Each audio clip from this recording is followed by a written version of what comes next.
Hello दोस्तों, नमस्कार। कैसे हो आप लोग? उम्मीद करते हैं ठीक होंगे, स्वस्थ होंगे, मस्त होंगे।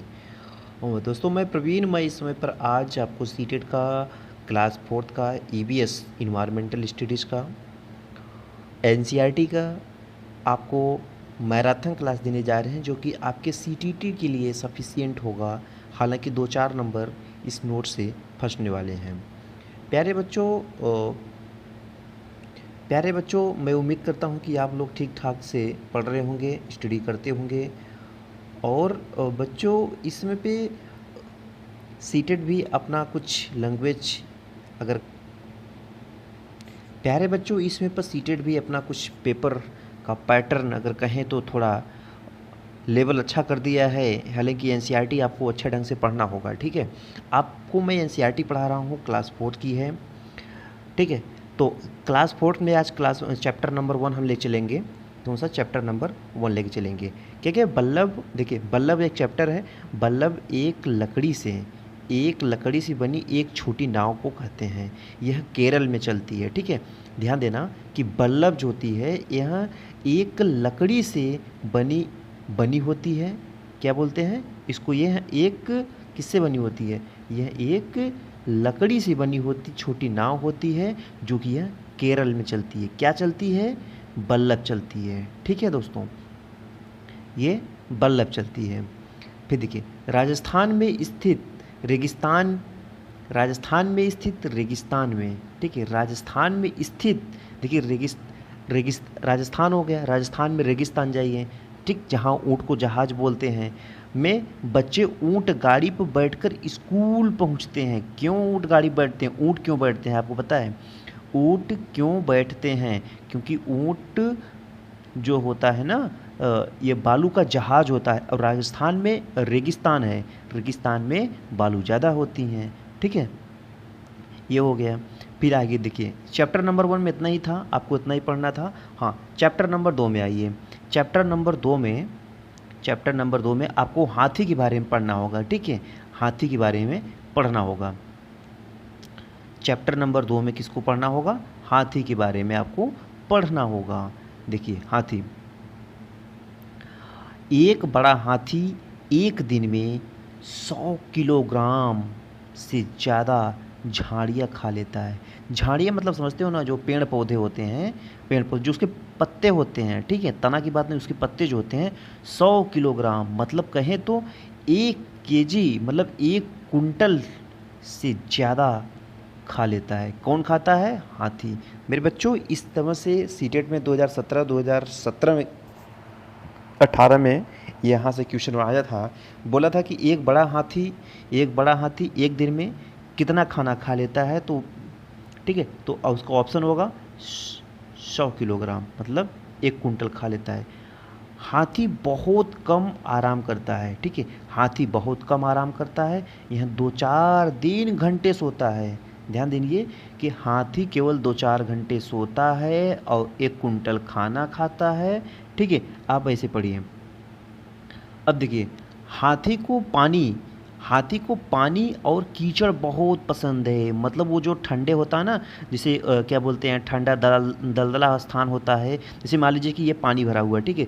पानी में जो दलदला स्थान होता है तो हाथी को बहुत ज़्यादा पसंद है, ठीक है। हाथी को बहुत ज़्यादा पसंद है और उसी में वो रहता है, उसी में वो सोता है, उसी को ठंडक लेता है, उसी से वो मज़ा करता है, ठीक है। अब देखिए, हाथी के कान जो होता है यह पंखे की तरह होता है। क्यों? क्योंकि वह गर्मी से मतलब वो हिला करके अपने कान की गर्मी, मतलब अपने कान की गर्मी को ख़त्म कर देता है, ठीक है। उसको हवा प्रदान करता है, ठीक है। ये चाहे उसे भी हो, चाहे ये हवा निकालता है, ठीक है। देखिए, 3 महीने के हाथी का वजन 200 किलोग्राम होता है। इम्पॉर्टेंट है, 200 किलोग्राम मतलब 2 केजी होता है, ठीक है। कितना होता है बच्चों? 2 केजी होता है। कितना? 3 महीने। जब हाथी 3 महीने का हो जाता है तो 2 कुंटल का हाथी हो जाता है, ठीक है।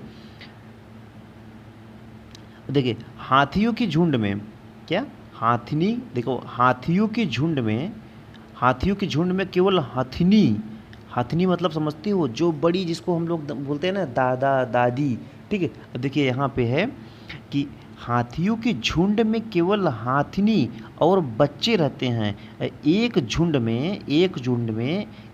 मतलब जो गैंग होता है ना, जब होता है ना, जो बोलते हैं ग्रुप में, ठीक है, एक ग्रुप में 10 से 12 हाथनियाँ और बच्चे होते हैं, ठीक है। और जो सबसे सीनियर, सबसे बुजुर्ग होता है, जिसकी एज ज़्यादा होती है, मतलब जो बुढ़े टाइप में होती हैं, वह उसकी नेता होती है। और झुंड में 14 से 15 साल के बच्चे और हाथियाँ रहते हैं, ठीक है। हाथी 14-15 साल तक इस झुंड में रहते हैं, फिर वो झुंड छोड़ देते हैं और अकेले रहते हैं, ठीक है। वो अकेले रहते हैं। देखिए, रिपीट करता हूँ फिर से अगेन। 3 महीने हाथी का दाम, हाथी का वजन 200 केजी। हाथनी के झु हाथी हाथियों के झुंड में हथनियाँ और बच्चे होते हैं। एक झुंड में 10 से 12 हथनी होते हैं। सबसे नेता होता है, वो सबसे बुजुर्ग होता है। झुंड में 14-15 साल के हथनियाँ और बच्चे रहते हैं। 14-15 साल के बाद, मतलब 14-15 साल तक वो झुंड में रहते हैं। इसके बाद क्या होता है ना, वो झुंड छोड़ देते हैं और अकेले रहा करते हैं, ठीक है। अब आ जाओ चैप्टर नंबर 4। चैप्टर नंबर 4 में क्या है, खेजड़ी के पेड़। खेजड़ी के पेड़ पूछेगा पेपर में, खेजड़ी के पेड़ कहाँ होता है, तो खेजड़ी का पेड़ राजस्थान में कहाँ पे, जोधपुर शहर में, ठीक है। और पहली बताओ देना, खेजड़ी जो होता है, खेजड़ी का पेड़, और खेजड़ी के पेड़ के नाम पर उस गांव का नाम पड़ा हुआ है। यह गांव कहाँ पर है, राजस्थान के जोधपुर में खेजड़ी गांव में मिलते हैं। यहाँ के लोग इसे बिश्नोई कहते हैं, ठीक है। बिश्नोई कहते हैं, क्या कहते हैं दोस्तों, बिश्नोई कहते हैं। किसको कहते हैं, खेजड़ी के पेड़ को। खेजड़ी के पेड़ कहाँ पर है, जोधपुर में। जोधपुर कहाँ है, राजस्थान में, ठीक है। यहाँ शिकार पेड़ को काटना निषेध है, मतलब पेड़ को यहाँ आप नहीं काट सकते हैं, ठीक है। खेजड़ी, देखिए, खेजड़ी का पेड़ यह राजस्थान के इलाके में पाया जाता है। इसे ज़्यादा पानी की ज़रूरत नहीं होती है। हाँ दोस्तों, पानी की ज़रूरत नहीं होती है। यह राजस्थान में पाया जाता है। यह बालुई मिट्टी में ज़्यादातर होता है, जहाँ बहुत कम पानी की ज़रूरत होती है, मतलब नाम मात्र। इसकी छाल जो होता है ना, पेड़ होता है ना, जैसे ये देखिए, ये आपका मान के चलिए ये पेड़ हो गया, ठीक है। ये पेड़ हो गया, ठीक है। पेड़ में जो छाल होती है ना, छाल समझते हो ना, ये जो छाल होती है, पेड़ में जो छाल होती है, देखिए ये पेड़ में छाल होती है, ऐसे पेड़ है, ये जो छाल होती है, इसका दवा में काम में आती है। और इसकी लकड़ी को कीड़ा नहीं खाती। क्यों, क्योंकि इसके पेड़ दवा में काम आती है। जो कीड़ा इसको खाएगा वो मर जाएगा, मतलब उसको नहीं खाती, ठीक है। खेजड़ी के पेड़ की फलियां की सब्जी बनाई जाती हैं। जो खेजड़ी का पेड़ है, देखिए ये खेजड़ी का पेड़ है, जो इसके ये है क्या, जो इसके छाल होती है, इसकी दवा बनती है, इसको कीड़े नहीं खाते। हाँ, जो इसकी फल होते हैं ना, जो इसके फल पत्ती होती हैं, उसकी क्या बनती है, सब्जियां बनाई जाती हैं। इसकी पत्तियों को वहाँ पर रहने वाले जानवर खाते हैं और इसकी छाया में बहुत से बच्चे खेलते हुए हैं, ठीक है। इसके बहुत से बच्चे खेलते हैं। अब आइए हम चैप्टर नंबर 5 में चलते हैं। चैप्टर नंबर 5 में क्या है कि बेचाहा गांव कहाँ पर है, बेचाहा गांव बिहार के मुजफ्फरपुर ज़िले में पड़ता है। क्या पड़ता है, बेचाहा गांव, ठीक है, बेचाहा गांव। अब देखिए, इस इलाके में बहुत ढेर सारे लीची के पेड़ होते हैं। आपको पता होगा कि लीची के पेड़ अब सबसे ज़्यादा कहाँ होते हैं, तो बताएंगे बिहार में, ठीक है। तभी तो यहाँ लिखा है ना, मुजफ्फरपुर ज़िले में पड़ता है। इस इलाके में बहुत लीची के पेड़ हैं।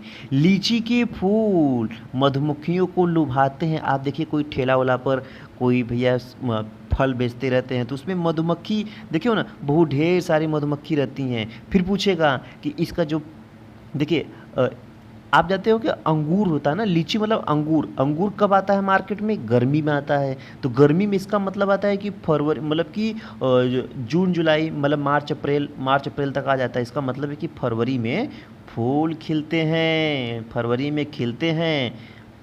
ठीक है, ये हो गया। अब देखिए, अक्टूबर से दिसंबर तक का समय मधुमक्खी अंडा देती हैं, का अंडा होती है। इस समय मधुमक्खियों के पालन के लिए उचित समय है। मधुमक्खी कब पालो आप बताइए?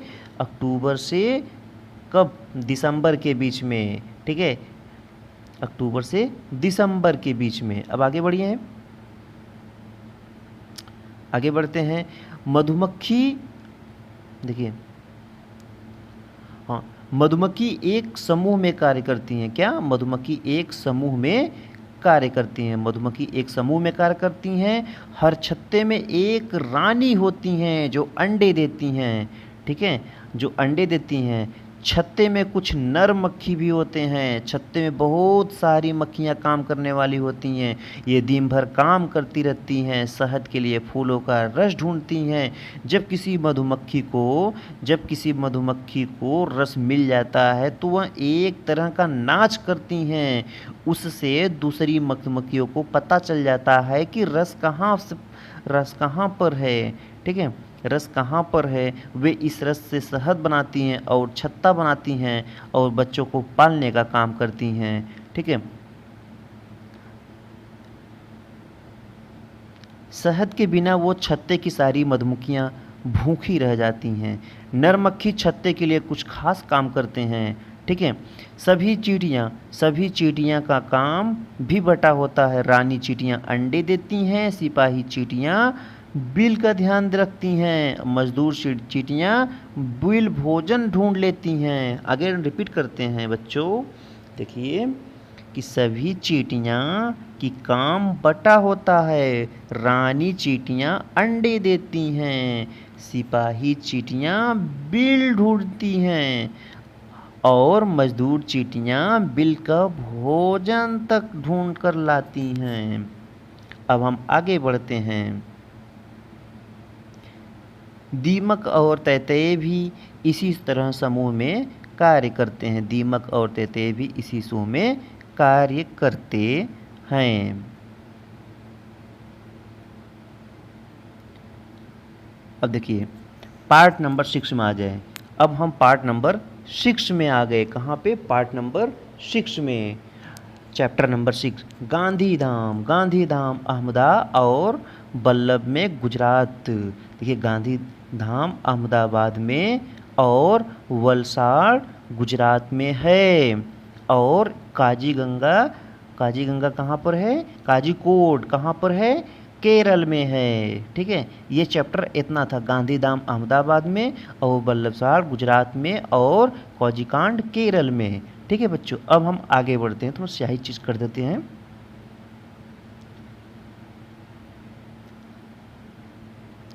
जी, अब आइए चैप्टर नंबर 7 में। चैप्टर नंबर 7 क्या कहता है कि मड़गांव। क्या? मड़गांव कहाँ पर है? मड़गांव गोवा राज्य में स्थित है।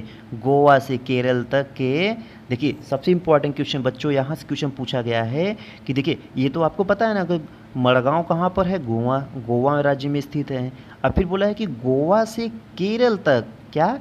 गोवा से केरल तक के रास्ते में 92 सुरंग पड़ती हैं और 2000 पुल। बच्चों ये इंपॉर्टेंट क्वेश्चन है, यहाँ से आया हुआ क्वेश्चन है। अगेन रिपीट करते हैं कि गोवा से, यहाँ से गोवा से देखिए, गोवा से केरल,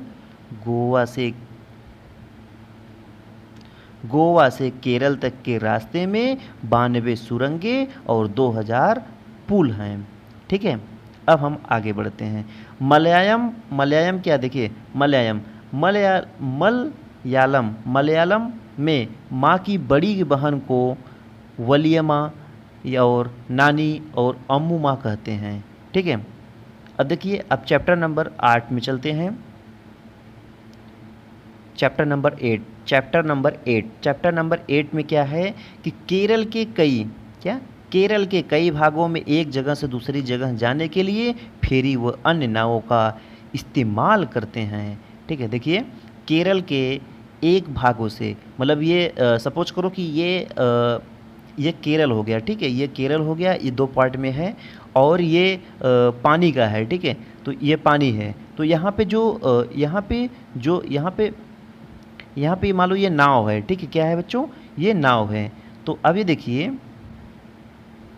तो कहा गया केरल के कई भागों में एक जगह से दूसरी जगह जाने के लिए फेरी और अन्य तरह नावों का प्रयोग करते हैं। मतलब फेरी वहाँ पे नाव को बोलते हैं, क्योंकि ये जो नाव है ना, ये कभी इधर जाएगा, फिर कभी इधर जाएगा, कभी इधर, बोलते हैं ना इसको फेरी, कहीं फेरा लगा रहा है, फेरा लगा रहा है। कहाँ पे, केरल में। कहाँ पे फेरा लगाना, फेरा लगाना मतलब केरल में। तभी तो एक जगह से दूसरी जगह नाव का इस्तेमाल करते हैं, है ना बच्चों। अब हम आगे बढ़ते हैं।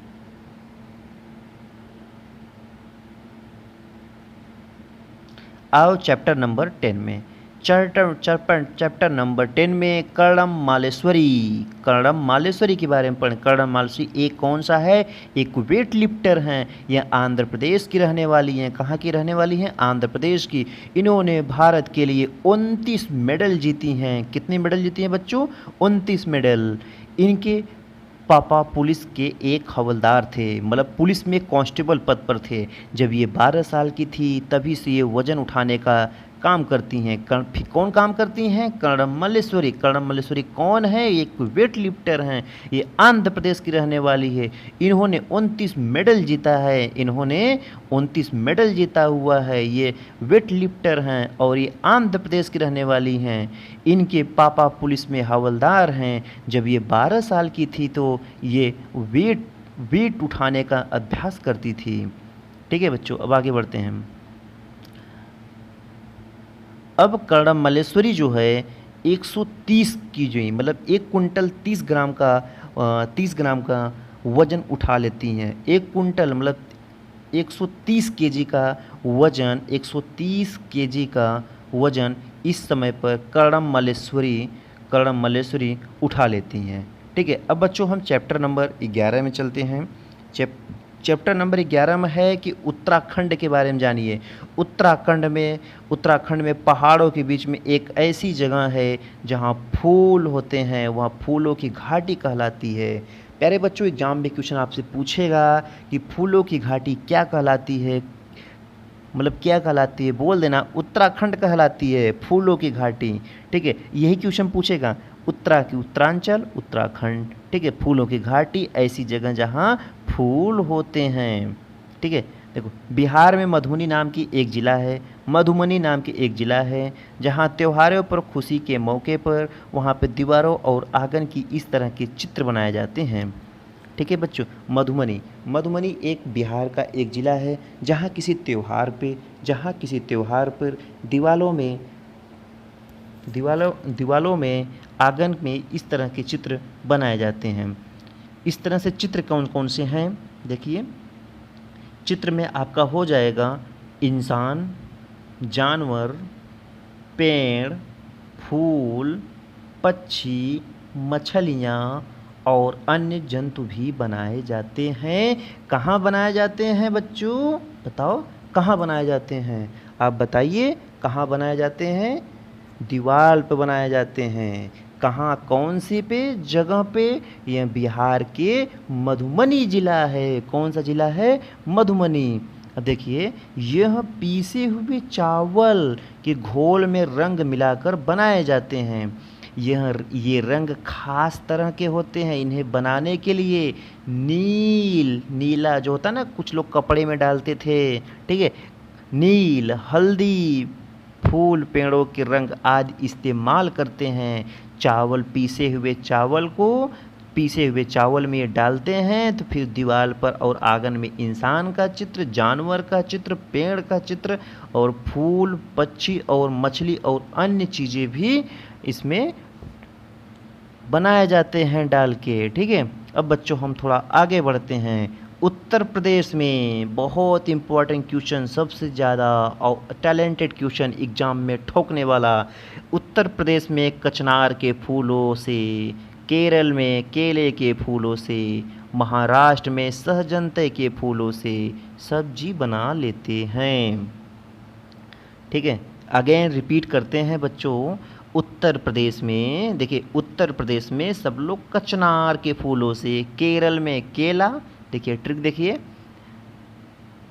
केरल में केला, महाराष्ट्र में सहजन। अब जरा सोचिए कि महाराष्ट्र में सब लोग एक्ट्रेस रहते हैं, सब बड़े बड़े लोग रहते हैं, मतलब महान लोग रहते हैं, ठीक है, हीरो लोग रहते हैं। तो इसका मतलब वो क्या है, सज्जन है, ठीक है। या इसको याद करने का तरीका है बच्चों, ठीक है, इसका कोई कॉन्सेप्ट नहीं है। तो आप इसको ध्यान रखिए कि महाराष्ट्र में सज्जन के फूल की सब्जी बना लेते हैं। गुलदावरी, गुलदावरी और जीनिया के फूलों से कपड़े रंग जाते हैं, यानी इसका रंग, इनसे रंग बनते हैं। किससे बनते हैं, गुलदारी और जीनिया के फूलों से। अब बच्चों हम थोड़ा आगे बढ़ते हैं। तो प्यारे बच्चों, इस तरह से आपको समझ चैप्टर नंबर 4 हो गया, खिजड़ी का पेड़ पढ़ा दिया गया। चैप्टर नंबर 5 भी पढ़ा दिया गया, ठीक है, मधुमक्खी काम करती है, ये भी आपको पढ़ा दिया गया, ठीक है। और गांधीधाम पढ़ा दिया, और ये केरल में एक दूसरे जगह जाने वाला फेरी कहते हैं, ये भी आपको पढ़ा दिया गया, ठीक है। कर्णम मालेश्वरी वेट लिफ्टर हैं, ठीक है, इनके पापा हवलदार थे, इनके बारे में भी पढ़ा दिया गया। उत्तराखंड फूलों की घाटी को कहते हैं, ठीक है, ये भी बड़ा कचनार के फूलों की सब्जी, ठीक है। अब देखिए, अब आइए हम यूपी पर आते हैं। यहाँ पाते हैं बच्चों, यूपी में आते हैं। यूपी में कौन सा ज़िला चलते हैं बच्चों, यूपी में हम चलते हैं, हमारा एक ज़िला है सबसे फेमस, जो इत्र की नगरी कन्नौज के लिए फेमस है। इस इलाके के आसपास में ट्रकों में भरकर फूल आते हैं, इनसे आप इत्र में गुलाब और केवड़ा तैयार किया जाता है। मतलब अगर क्वेश्चन पूछा कि इत्र की नगरी कौन